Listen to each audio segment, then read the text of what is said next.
Manusia modern paling punya masalah sama otaknya.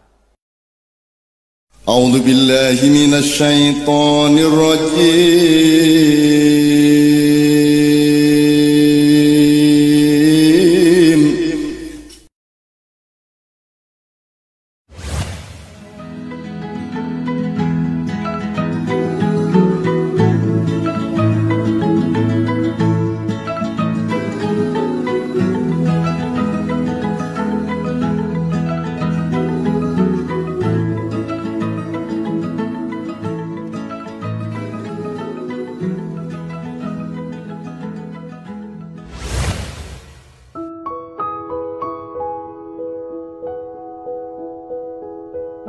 Oke, bismillahirrahmanirrahim. Assalamualaikum warahmatullahi wabarakatuh.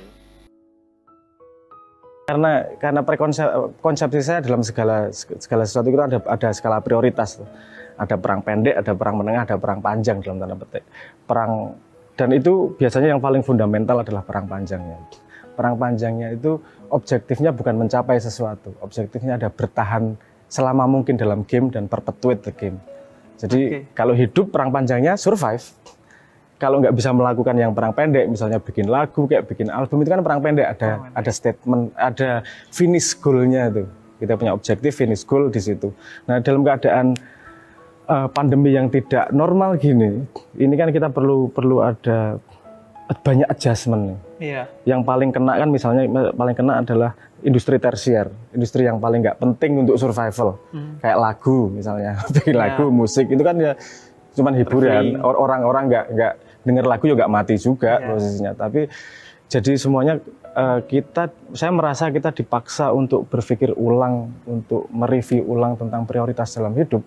Prioritas dalam hidup ternyata adalah bertahan hidup paling lama, sehingga karena itu modal utama untuk melakukan yang lain. Perang pendek hanya bisa dilakukan kalau kita sudah memastikan perang panjangnya. Jadi ya sekarang melakukan apa yang bisa dilakukan untuk survive. Survive dalam arti ya tidak mati, sederhana itu.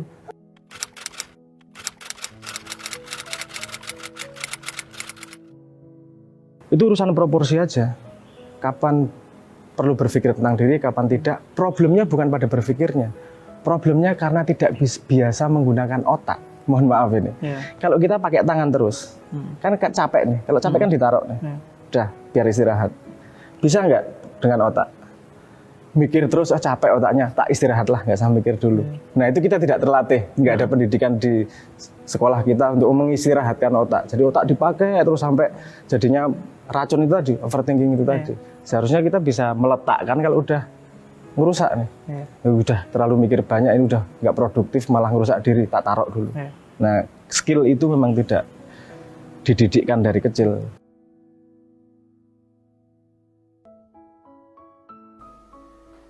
Manusia modern paling punya masalah sama otaknya. Kalau tangan Anda capek, apa yang dilakukan? Istirahat. Kalau kakinya capek, istirahat. Kalau otaknya capek, belajar istirahat otak. Kalian nggak pernah diajari di sekolah cara istirahat otak. Makanya sempet energinya untuk dengerin konspirasi teori dan seterusnya. Kita bersinggungan dengan lingkungan itu kan lewat indera. Lewat indera kita, mata misalnya. Kita kan nggak benar-benar tahu kursi. Cuman ada cahaya masuk ke mata, terus dikonstruksi sama otak. Jadi ketika mejem, telinga terdiamkan, kenapa otak kita bikin ngarang lagi, wong dramanya udah ditutup ya? Kan itu aja. Jadi kesadaran bahwa ini aku masuk drama dan ini dengan diriku sendiri, itu menurut saya penting untuk kemampuan mengistirahatkan otak itu tadi. Otak berhenti bukan berarti tidak ada aktivitas, tapi kita tidak lagi menginput ilusi di luar, waktunya mengolah untuk apa yang sudah terinput kemarin. Karena apa yang kita sadari dan yang tidak kita sadari menurut penelitian itu sangat jauh bedanya. Dalam satu titik waktu, satu detik, katakanlah gitu. Ini penelitian Benjamin Libet kalau saya nggak salah ingat. Itu kalau yang masuk ke kesadaran itu sekitar katakanlah 40 gitu ya. Yang masuk di bawah sadar itu 1,5 juta. Jadi perbandingannya gitu jauh. itu yang bisa diolah oleh otak. Jadi kalau kita tidak punya kontrol terhadap mesin utama kita, ya dia bisa justru balik merusak kita sendiri. Kita ini hidup dalam peradaban yang luar biasa beruntung. Jadi kalau misalnya saya membayangkan zaman dulu ya, zaman dulu intensitas sehari-hari itu tidak punya ruang untuk mikir yang enggak. Karena mau mandi nggak tinggal buka keran, mau makanan nggak tinggal buka Gojek. Nah sekarang kemudahan itu nggak kita anggap, nggak kita syukuri juga. Sebenarnya kita 99% kebutuhan untuk hidup itu sudah sangat-sangat mudah. Sehingga tempat otaknya jadi sangat lebar untuk memikirkan yang enggak. Gitu. Enggak. Contoh yang sederhana gini lah. Orang zaman dulu itu udah makan, udah minum, selesai masalahnya. Semua hewan udah makan, udah minum, selesai. Manusia kalau sudah makan, sudah minum, udah hidup, itu cari masalah lain. Pulsanya kurang, followernya kurang banyak. Itu masalah yang dibuat-buat ya enggak. Maksudnya enggak untuk survivalmu juga sebenarnya. Dan itu problem yang datang dari kemudahan hidup sebenarnya. Jadi menurut saya yang perlu diseimbangkan adalah kemampuan mensyukuri kemudahan tersebut juga. Mensyukuri Anda minum tinggal buka botol, pengen makanan apa, segitu banyak pilihannya. Ini 10 tahun yang lalu nggak ada loh ini. Kamu pengen kontak temen tinggal WA, itu luar biasa yang harusnya disyukuri. Itu luar biasa. Cuman kita take for granted aja. Iya. Jadi memberi waktu untuk mensyukuri sehari-hari. Semua itu ya sehari-hari. Banyak distraksinya modern ini.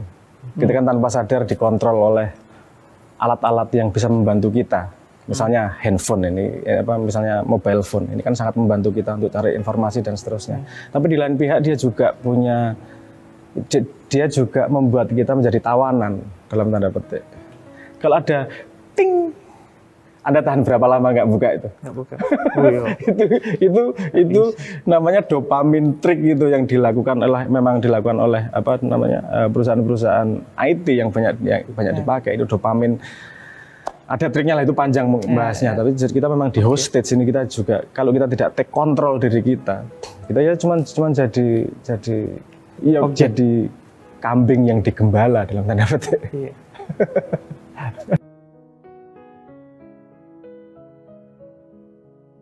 Aduh, sorry ya, rotok panjang. Karena saya tidak ingin menyalahkan Anda. Ada berapa persen itu memang karena trait dasar, karena sifat dasar. Orang yang openness-nya tinggi, ada 5 sifat dasar dalam psikologi yang disebut sebagai ocean. Openness, conscientiousness, extravertness, agreeableness, sama neuroticism. Aku tak jelaskan dari 6 SKS psikologi gue. Orang yang openness-nya tinggi, yang keterbukaannya tinggi, itu biasanya orang kreatif, tapi juga dia terlalu memperhatikan input dari luar sampai bisa bikin stres sendiri. Itu openness-nya sangat tinggi. Wong sing openness itu, ndelok apa-apa ditompo, ndelok apa-apa terbuka, openness-nya tinggi, terbuka kabeh ditompo. Ini bahaya openness-nya tinggi kalau neuroticism-nya tinggi. Neuroticism itu wong gampang stres. Sudah nerimo informasi akeh, stres dhewe, ngeluh dhewe. Wis mending pateni wae HP-ne, men ra stres uripmu. Tapi ada juga orang yang tidak kreatif.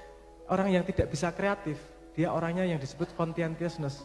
Wong sregep, rajin, rapi, manajer yang baik itu biasanya tidak kreatif. Tapi bukan berarti negatif. Dia cuma punya sifat yang berbeda. Tidak ada perusahaan besar di dunia yang yang berhasil yang tidak memiliki 2 itu. Manajernya pasti conscientiousness-nya tinggi, pasti nggak kreatif. Manajer kira oleh kreatif. Tukang pajak kira oleh kreatif. Nek gue tukang pajak kreatif bahaya gue malah. Bendahara kreatif, ojo kreatif bendahara. Jangan sampai kreatif. Ada tempat-tempat yang tidak boleh kreatif. Dan itu sifat dasar itu.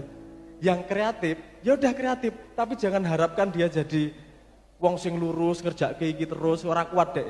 Dia seperti seperti tanaman layu itu. Kalau dia kreatif ya harus kreatif.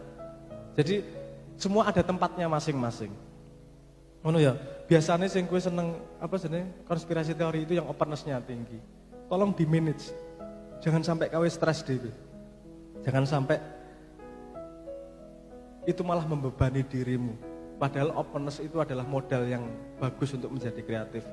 tapi malah dipakai untuk yang membebani diri sendiri. Hati-hati aja tentang itu, eman-eman energinya. Dilihat, kalau informasi itu tidak membuat Anda menjadi upgrade lebih baik, singkirkan dulu. Taruh samping dulu. Enggak usah dibuang, tapi taruh samping. Enggak usah terlalu direken lah. Kalaupun misalnya coronavirus ada yang buat, ya iso ngopo, kan ora iso ngopo-ngopo, tetap ngelih, tetap ngadepi, tetap pakai masker, tetap cuci tangan, oke lah. Siapa tahu iya, siapa tahu tidak. Ada satu, tambah tuh meneh nyon sewu. Ada satu kotak yang kita lupakan semua. Ini menurut saya sangat penting. Satu kotak gini. Terhadap semua informasi, saya tadi kan dengar gimana saya harus percaya atau tidak percaya terhadap informasi itu. Tadi gitu ya. Kamu dalam hidup tidak hanya punya 2 kotak itu. Terhadap informasi baru tidak perlu dimasukin, harus dimasukin percaya atau dimasukin tidak percaya. Ada kotak ketiga yang namanya tidak tahu. Tolong dipakai banget itu yang namanya kotak tidak tahu. Karena jalan menuju tahu hanya dari kotak tidak tahu. Kalau kamu percaya, kamu nggak menuju tahu. Kalau kamu tidak percaya, tidak menuju tahu. Kalau kotak tidak tahu, baru nanti menuju tahu. Ada istilah yang mengatakan, orang semakin pandai, semakin tahu bahwa dirinya tidak tahu. Itu berarti dia memakai kotak tidak tahunya secara bijaksana. Kalau kamu dapat informasi apa-apa, jangan langsung percaya atau tidak percaya, taruh tidak tahu dulu. Bisa benar, bisa salah, tapi saya nggak tahu nih sekarang nih. Nggak masalah kok tidak tahu, tidak dosa kok. Jadi mending tidak tahu daripada percaya salah atau tidak percaya hal yang salah juga. Mending jadi orang tidak tahu sehingga pengetahuan kita bisa bertambah. Yang baru dilantik. Sudah banyak ya tadi ya. Kalau saya berharap hanya ini aja, bahwa kalau kita memang mau merubah masa depan, kita mau punya tujuan, jangan lupa kita harus tersedia metodologinya juga. Caranya gimana, menempuhnya gimana, pemetaannya gimana, motif mappingnya seperti apa dan seterusnya. Jadi kita jadi negara pelaku, bukan hanya negara pemimpi. Itu harapan saya ke depannya. Oke. Terima kasih Gus. Sekali lagi tepuk tangan yang meriah lagi buat Gus Abrang. Monggo Gus selanjutnya nyanyi, badhe nyanyi nopo?